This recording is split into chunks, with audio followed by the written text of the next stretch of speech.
Hello everyone, this is Manisha Chauhan and welcome back to Education Unfurled Biology। आज हम जो notes देखने वाले हैं इस सेक्शन में वो हैं क्रोमेटोग्राफी टेक्निक्स के बारे में। मैं पूरे नोट्स नहीं यहाँ पर एक्सप्लेन करती हूँ, ब्रीफिंग की जाती है नोट्स की। जो मेन कॉन्सेप्ट है नोट्स का वो आपको बताया जाएगा।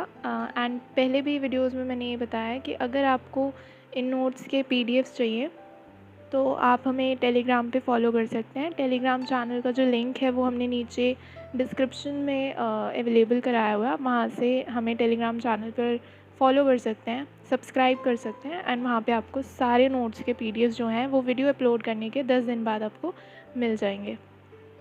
तो यहाँ पर जो नोट्स आपको आज प्रोवाइड किए गए हैं वो क्रोमेटोग्राफी टेक्निक्स के बारे में, gas chromatography and high pressure या high performance liquid chromatography and TLCs के बारे में यहाँ पे डिस्कस किया है, थिन लेयर क्रोमेटोग्राफी के बारे में। इन तीनों का जो प्रिंसिपल है वो बहुत ही ज़्यादा सिमिलर है, इसलिए हमने इन्हें एक ही वीडियो लेक्चर में या वीडियो प्रेजेंटेशन में आपको दिखाने की कोशिश की है। तो इनका जो बेसिक प्रिंसिपल है वो सेम रहेगा। तो पहले हम बात करते हैं गैस क्रोमेटोग्राफी की। गैस क्रोमेटोग्राफी जो है उसमें बेसिकली आप पार्टीशन कर रहे हो किसी भी क्रोमेटोग्राफी टेक्निक में। आप किसी भी कंपाउंड के जो भी कंपोनेंट्स हैं या किसी सॉल्यूशन के जो कंपोनेंट्स हैं आप उनको सेपरेट करने की कोशिश करते हो। तो उस सेपरेशन के लिए आप क्या टेक्निक यूज़ कर रहे हो उसके हिसाब से क्रोमेटोग्राफी टेक्निक जो है वो डिफरेंट हो जाती है। जैसे गैस क्रोमेटोग्राफी टेक्निक जो है ये भी एक पार्टीशन क्रोमेटोग्राफी टेक्निक है जिसके अंदर आप गैस यूज़ करते हो। बेसिकली जो क्रोमेटोग्राफी टेक्निक्स हैं इसके अंदर आप दो चीज़ें देखोगे, mobile phase and stationary phase. Mobile phase वो होता है जो मूव कर रहा है जो भी फेज़, और स्टेशनरी फेज़ जो होता है वो उसी जगह पे रहता है, उसकी मूवमेंट नहीं हो रही होती है। तो यहाँ पे इंटरैक्शंस होती हैं, एफिनिटी होती है, पोलर नॉन पोलर की बाइंडिंग होती है, मतलब कनेक्शंस होते हैं जिसकी वजह से जो कंपाउंड्स के जो कंपोनेंट्स हैं वो बेसिकली सेपरेट हो जाते हैं। जैसे गैस क्रोमेटोग्राफी में यहाँ पे दिखाया हुआ है आपको, ये नोट्स में आपको बताया हुआ है कि स्टेशनरी फेज़ और मोबाइल फेज़ के बेसिस पे इसको दो तरीके से डिफ्रेंशिएट किया जाता है, gas liquid chromatography and gas solid chromatography. यहाँ पे बेसिकली एक कॉलम होता है इस क्रोमेटोग्राफी टेक्निक में, जैसे आपने डिस्टिलेशन में देखा है वैसे ही यहाँ पे भी एक कॉलम होता है। उस कॉलम के अंदर ना एक लेयरिंग की जाती है स्टेशनरी फेज़ की, और उसी के अंदर से आप मोबाइल फेज़ को पास कराते हो। यहाँ पे गैस क्रोमेटोग्राफी में जो मोबाइल फेज़ है वो है आपकी गैस, ठीक है। उसके अंदर जो कंपोनेंट्स हैं आप उनको सेपरेट करने की कोशिश कर रहे हो based on their interaction with the stationary phase. अब यहाँ पे जो आप यूज़ कर रहे हो गैस, कैरियर गैस जो है वो आप यूज़ कर सकते हो हीलियम या फिर नियॉन। बेसिकली आप जैसे हीलियम है वो 90% यूज़ किया जाता है, आप इनर्ट गैसेस को यहाँ पे यूज़ करते हो। तो दो तरीके के होते हैं वो मैंने बता दिया। देन बेसिकली रिटेंशन टाइम जो है वो देखा जाता है, आप देखते हो कि पहले कौन सा कंपोनेंट आ रहा है बाद में कौन सा कंपोनेंट आ रहा है, उसके बेसिस पे उनके प्रिंसिपल्स उनके बारे में पता लगाया जाता है। जैसे रिटेंशन टाइम है, कौन पहले आ रहा है कौन बाद में आ रहा है, ये सही यही वाले प्रिंसिपल्स जो हैं वो हाई प्रेशर लिक्विड क्रोमेटोग्राफी या फिर थिन लेयर क्रोमेटोग्राफी में भी यही जो प्रिंसिपल्स हैं वो फॉलो होते हैं। अब यहाँ पे जैसे गैस क्रोमेटोग्राफी के कुछ एप्लीकेशंस के बारे में बताया हुआ है कि ये वॉलेटाइल मिक्सचर्स के सेपरेशन में हेल्प करता है। ये गैस क्रोमेटोग्राफी वॉलेटाइल मिक्सचर्स के लिए यूज़ होता है। थिन लेयर क्रोमेटोग्राफी अभी हम जो देखेंगे वो नॉन वॉलेटाइल मिक्सचर्स के लिए यूज़ होता है, तो ये एक डिफरेंस हो सकता है इनके बीच में। देन इसके कुछ एग्जांपल्स दिए हुए हैं कैसे कैसे कहाँ पे यूज़ हो सकता है। ये मास स्पेक्ट्रोस्कोपी के साथ भी यूज़ हो सकता है, फोरेंसिक साइंसेज में ये यूज़ हो सकता है। देन इसके और भी फंक्शंस हैं, फूड एनालिसिस में ये वर्क कर सकता है, टीएलसी भी फूड एनालिसिस। मतलब ये सारी टेक्निक्स ऑलमोस्ट सिमिलर हैं, थोड़े बहुत डिफरेंसेस हैं जो आपको जानने की ज़रूरत है। कॉन्सेप्ट जो मेन प्रिंसिपल है वो सिमिलर है। देन फूड एनालिसिस में इसको यूज़ कर सकते हैं, फार्मास्यूटिकल्स में इसे यूज़ कर सकते हैं। Then we have high performance liquid chromatography, इसको हाई प्रेशर लिक्विड क्रोमेटोग्राफी भी कहा जाता है। ये भी उसी प्रिंसिपल पे वर्क करता है। बेसिकली हम पास करते हैं प्रेशराइज्ड लिक्विड सॉल्वेंट जिसके अंदर हमारे सैम्पल मिक्सचर है। तो ये जो यहाँ पे मोबाइल फेज़ है वो लिक्विड फेज़ होएगा, उस लिक्विड सॉल्वेंट के अंदर हमारे सैम्पल मिक्सचर होता है। तो उस सैम्पल मिक्सचर का इस मोबाइल फेज़ के साथ क्या इंटरेक्शन है और जो स्टेशनरी फेज़ है उसके साथ क्या इंटरेक्शन है, क्या बाइंडिंग एफिनिटी है, उसके बेसिस पे इनकी सेपरेशन होती है, ठीक है। जैसे कॉलम है उसके अंदर स्टेशनरी फेज़ है, आप उसमें ये वाला जो सॉल्वेंट है जिसके अंदर हमारा सैम्पल मिक्सचर है आप उसको डाल के उस कॉलम से पास कराते हो अंडर हाई प्रेशर, तो उसके बेसिस पे एफिनिटी के बेसिस पे इनकी सेपरेशन हो जाती है। और यहाँ पे भी मोबाइल फेज़ स्टेशनरी फेज़ वाला ही सीन है। देन इसके एप्लीकेशंस दिए हुए हैं। 4 उसमें सब पॉइंट्स में इसके एप्लीकेशंस को यहाँ पे डिवाइड करके नोट्स में लिखा हुआ है, जैसे कि क्लिनिकल डायग्नोसिस ऑफ डिजीज़ और डिसऑर्डर्स, एंड देन रिसर्च में यूज़ होता है, लैब्स में यूज़ होता है, pharmaceuticals, and then food industry में भी यूज़ होता है। डायग्नोसिस में ये बेसिकली जैसे कोई भी बॉडी फ्लूइड है, प्यूरिन्स हैं, पिरामिडिन्स हैं, उसके सैम्पल्स में क्या क्या है उसमें एस्टिमेशन के लिए यूज़ किया जा सकता है, क्वान्टिफिकेशन के लिए यूज़ कर सकते हैं हम, क्वालिटी देखने के लिए रिसर्च वगैरह में यूज़ कर सकते हैं।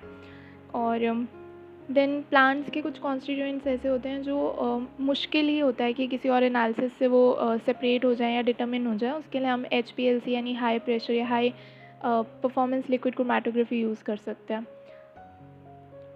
देन आता है thin layer chromatography. Thin layer chromatography जो है वो मैंने बताया था जैसे नॉन वॉलेटाइल मिक्सचर्स के लिए यूज़ होता है। ये पेपर क्रोमेटोग्राफी होता है ना, जैसे वैसा सही है ये। इसके अंदर बेसिकली आपको एक प्लेट लेनी होती है, TLC प्लेट होती है। वो जो प्लेट है ये हमारा स्टेशनरी फेज़ हो गया।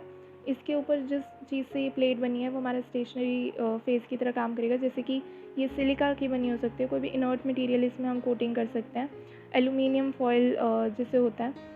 तो उसके बाद एक तो ये TLC प्लेट यूज़ हो सकती है। देन जैसे डायग्राम में दिखा हुआ है ये TLC प्लेट होगी स्टेशनरी फेज़। ये जो लिक्विड है, ये सोल्यूशन जो है ये मोबाइल फेज़ है। इसके अंदर हम जो TLC प्लेट है ना, इसके अंदर हम मार्क कर देते हैं जहाँ पे हमारा सैम्पल है। तो जैसे पेपर क्रोमेटोग्राफी में वो जो सॉल्वेंट है वो उस पेपर से ऊपर ऊपर की तरफ रेज करता है अकॉर्डिंग टू इट्स मोबिलिटी। यहाँ पे भी वही होगा, मोबाइल फेज़ जो है वो मूव करेगा और सॉल्वेंट को लेके मूव करेगा।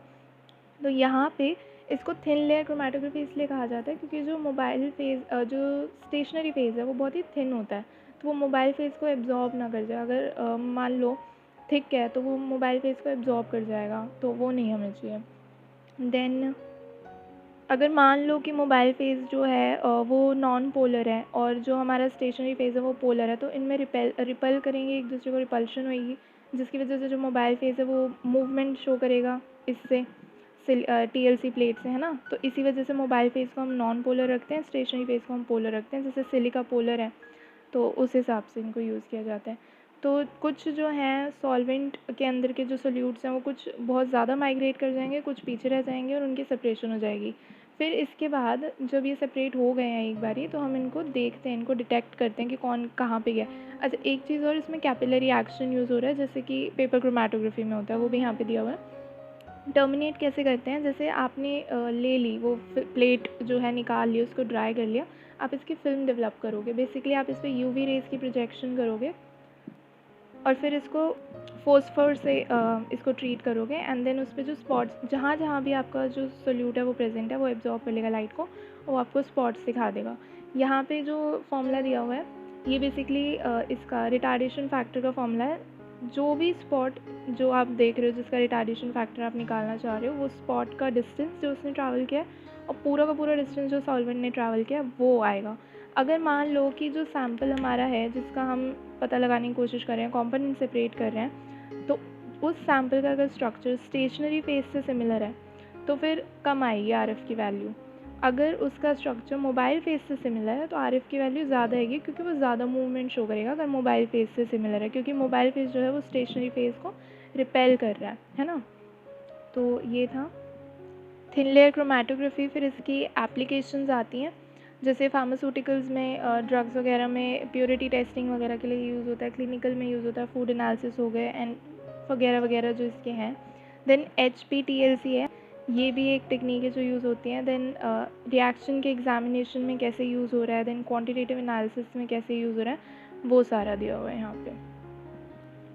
तो इस वाले वीडियो में यही 3 टॉपिक्स हमने कवर किए हैं नोट्स में। ये नोट्स की PDF, I am repeating it again, ये नोट्स की PDF अगर आपको चाहिए तो आप टेलीग्राम पे हमें ज्वाइन कर सकते हो, हम वहाँ पे PDF शेयर करते हैं। एंड PDF के साथ साथ वहाँ पे हम MCQs भी कंडक्ट करते हैं, तो वो भी आपको हेल्प करेंगे। अगर आप एंट्रेंस के लिए तैयारी कर रहे हो, MSc के एंट्रेंस के लिए तैयारी कर रहे हो, या नीट के लिए तैयारी कर रहे हो, कोई भी मेडिकल एग्ज़ाम है वो आपको देना है, या फिर आप CSIR इसके नेट की तैयारी कर रहे हो, तो हर लेवल के हम वहाँ पे क्वेश्चंस पोस्ट करते हैं रेगुलर बेसिस पे। देन आपको PDFs भी वहाँ पे अवेलेबल कराई जाएंगी। इसके नेक्स्ट वीडियो में या सब्सिक्वेंट जो वीडियोस आएंगी उनमें बाकी की जो क्रोमेटोग्राफी टेक्निक्स हैं, जैसे साइज एक्सक्लूजन हो गया, आयन एक्सचेंज हो गई, एफिनिटी वाली हो गई, एफिनिटी क्रोमेटोग्राफी, इनके भी नोट्स हम आपको शेयर करेंगे। अगर आपको ये वीडियो हेल्पफुल लगा हो और अच्छा लगा हो तो please hit the like button and subscribe our channel education unfurl biology. Have a good day, learners, and keep exploring. Thank you.